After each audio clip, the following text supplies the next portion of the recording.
I come from a family of missionaries, and to be honest, I really don't like using the word missionary anymore because it's kind of fallen out of vogue in our society. My great-grandpa was a missionary in China. My great-grandpa was a missionary in Japan. I have a great aunt that was a missionary in Tanzania. I have family members that have been kind of circuit preachers around the United States. And when I tell people that I am from a family of missionaries, people start to question, well, is that still something that happens today? Is that something that we can share with others? Because missionary, the term mission or missionary has been a tricky term to use and to share this history of my family. So today, my goal is to share a little bit about missionaries, and I'm going to attempt to turn this word into something that has been reclaimed for the church, that we can be proud of, and maybe even at the end of this message, you might consider yourself a missionary. So I know that's a tall task. I have a lot of work ahead of me, but that's my plan for this message today. So let's jump right in. Missionary. So the term missionary, you can see the root word comes from mission. And what is a mission? A mission is a purpose, or it's a value. It's a way that we are. It's an identifier. What is our mission?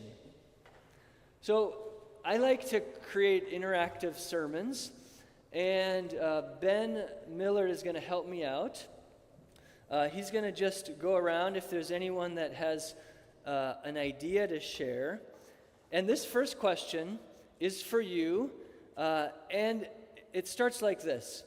I have just a little bit of a preview, so you can just sit for a second.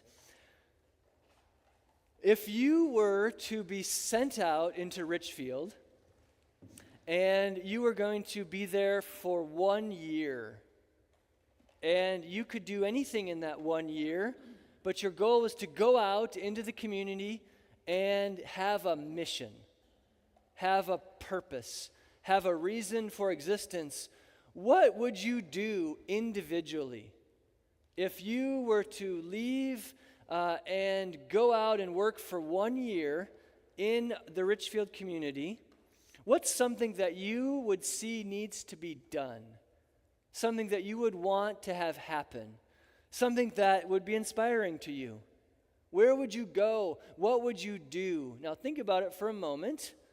And if you have something that that's what I would do, just raise your hand and Ben will come to you, and then we'll share it together. Oh, Ingrid has something. Perfect. Thank you, Ingrid. Starting us off right. It's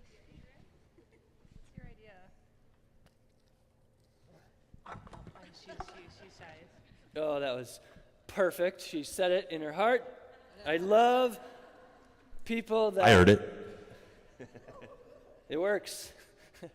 What would you do? Where would you want to go? What do you see as a need in our community? Something that is inspiring to you, something that you're passionate about, something that you might want to have happen in the next year in our community. What's something that you would want to have happen? Any ideas or things? We have two here. I'm passionate about kindness and letting people know that they're not alone and that there are kind people out there in the world. Cool.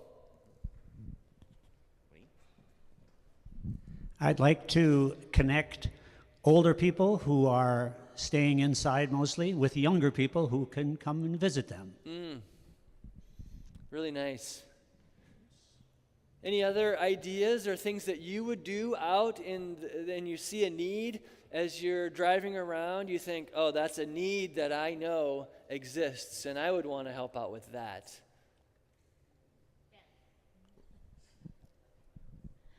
I like the idea of, I've heard about this where neighborhoods put tables down the middle of their street and they all come together and share a meal, and to try to encourage neighborhoods to do that, kind of like we do on National Night Out, but have it be a meal of community.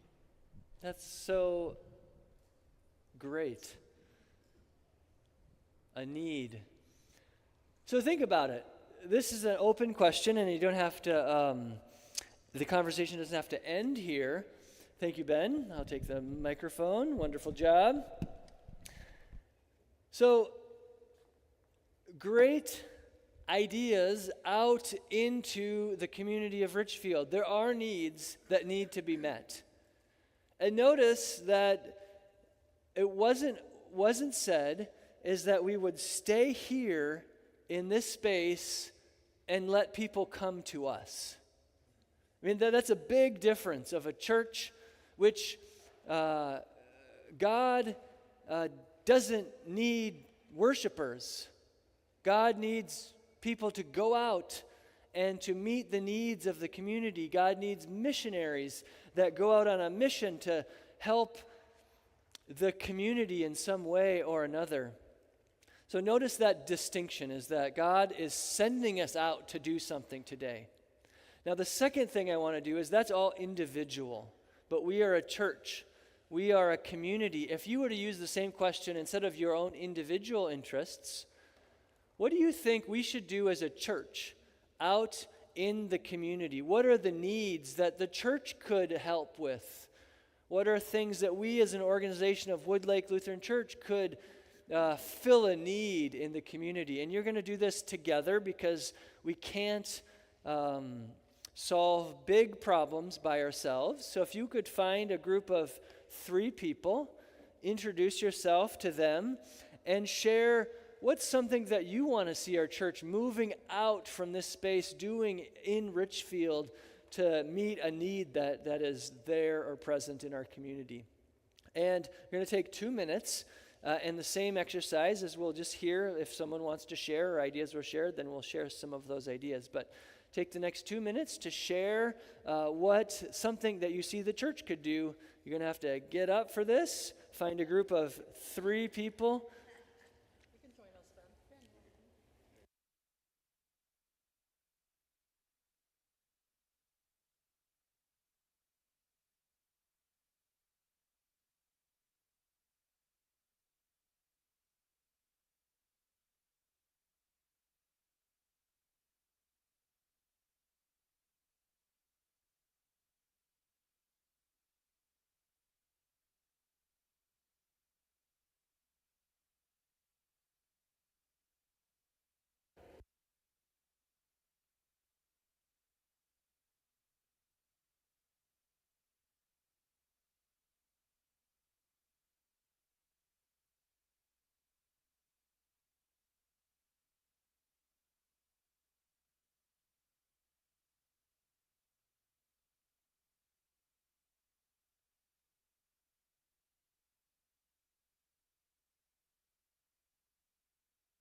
I'm hearing lots of good conversations, but just finish that thought and then we're going to come together. Is there anyone that wants to share from your community, your group, what's something that came up? What is the mission of the church, of Woodlake Lutheran Church, that you would want to see have happen?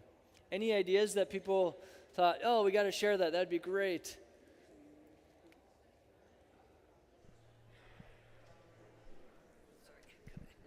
Our group was talking about a gathering place for people with like ideas to share and feel like they were part of a community. And then we thought, why not expand that and have it be a gathering place for people with opposite ideas to come together over a meal and hear about each other.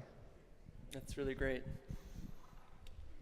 God at work. Anyone else? Any other things that were bubbling up or ideas people talked about? We talked about the same thing, like a community dinner where people can come out and enjoy a meal with people, because sometimes people do stay in their homes and don't really get out and enjoy the community and get to know people.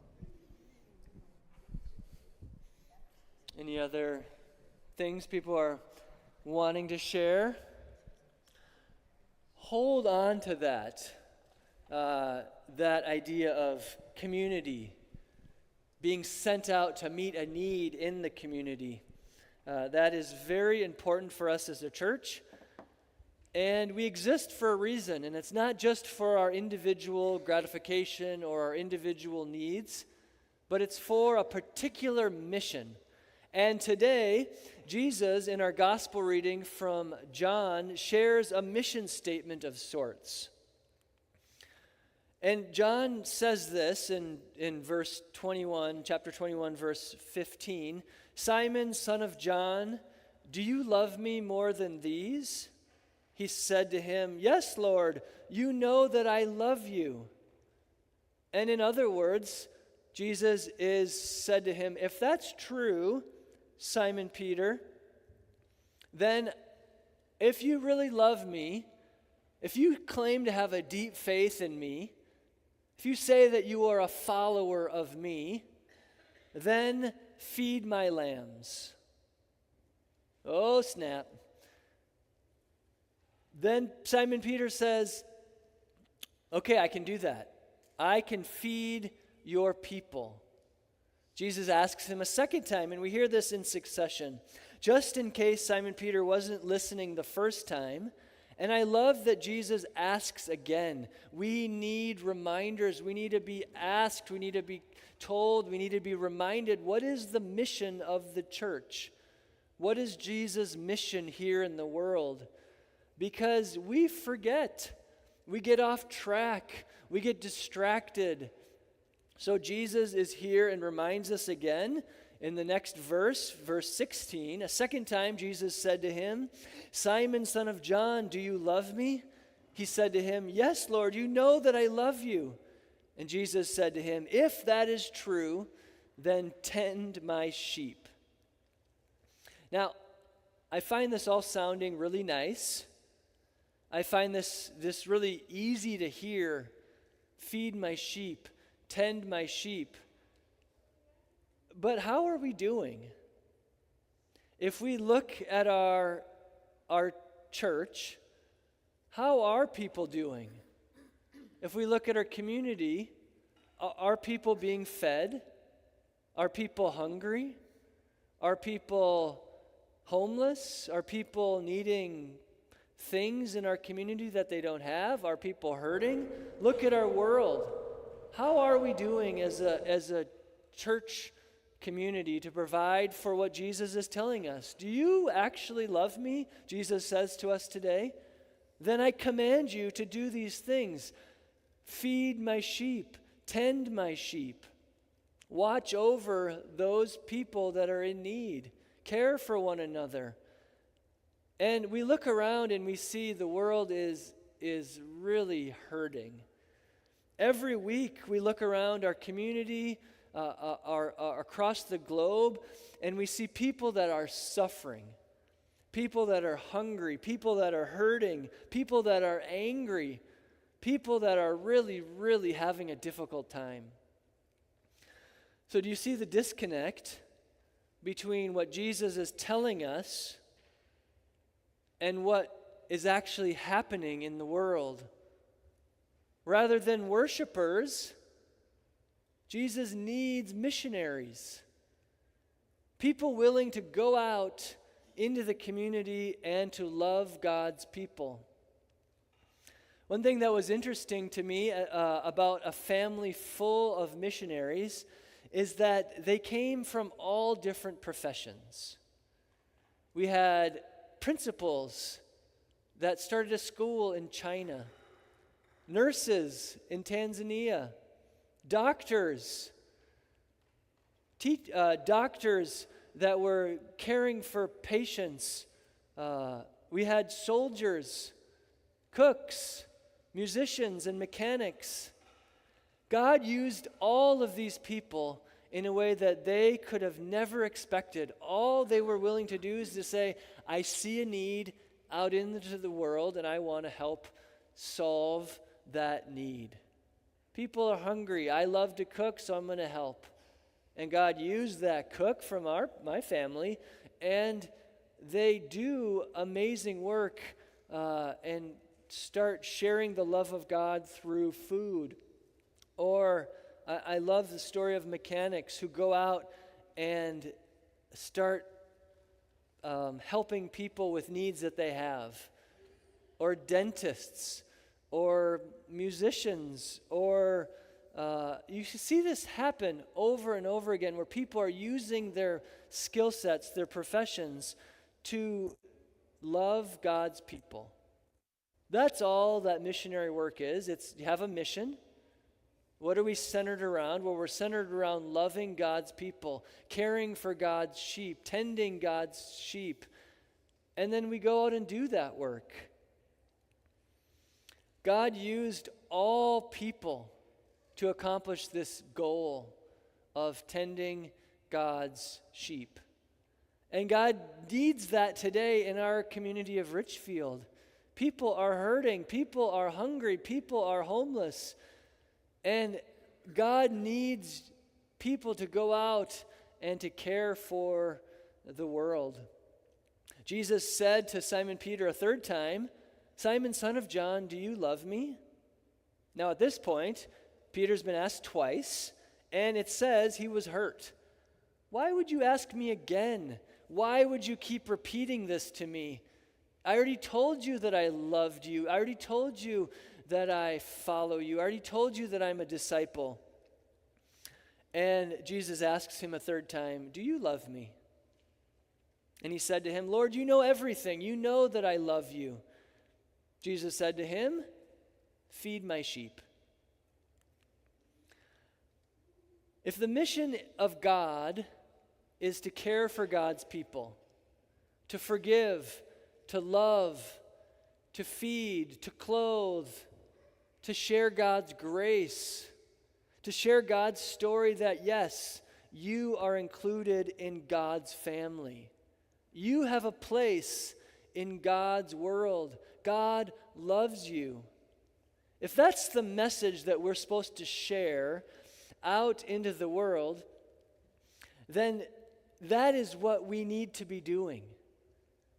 That is what God is calling us to do. That is what God is shaping us to do, to go out on this mission, to showcase who we are as believers of God, Christ followers, Christians. One of my mentor pastors, John Hoganson, he was a pastor at St. Andrew in Matamida, and then he moved to Mount Olivet and then died of a tragic brain tumor just within the last 6 years. But he said, Micah, if you have a vision for the community or for worship or for a church, and it's just your vision, it is not big enough. Because God is bigger than just you. You need to include other people in your vision. You need to look beyond yourself, look beyond your own interests, and have a conversation with the church to say, what is our mission and how will we do that? The world needs big thinkers. The world needs big ideas. The world needs people to go out and to do what? To love God's people, care for God's people, tend God's sheep, walk with people. And ultimately, the world needs more people to share the love of God.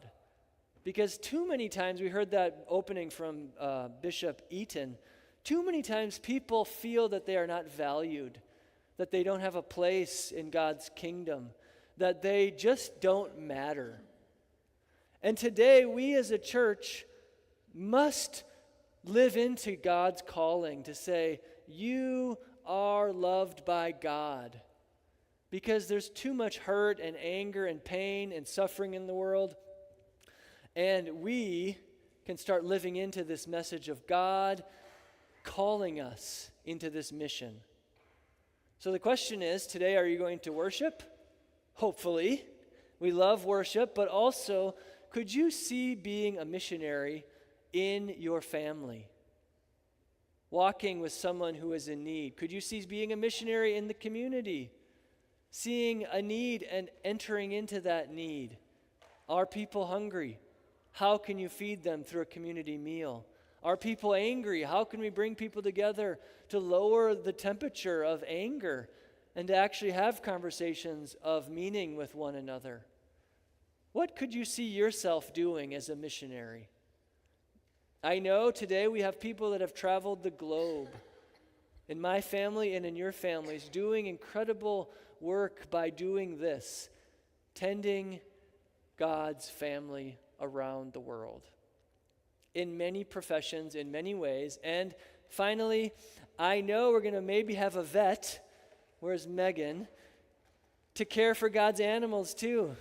Because God needs people like you, Megan, to go out and to share God's love with all of God's creation.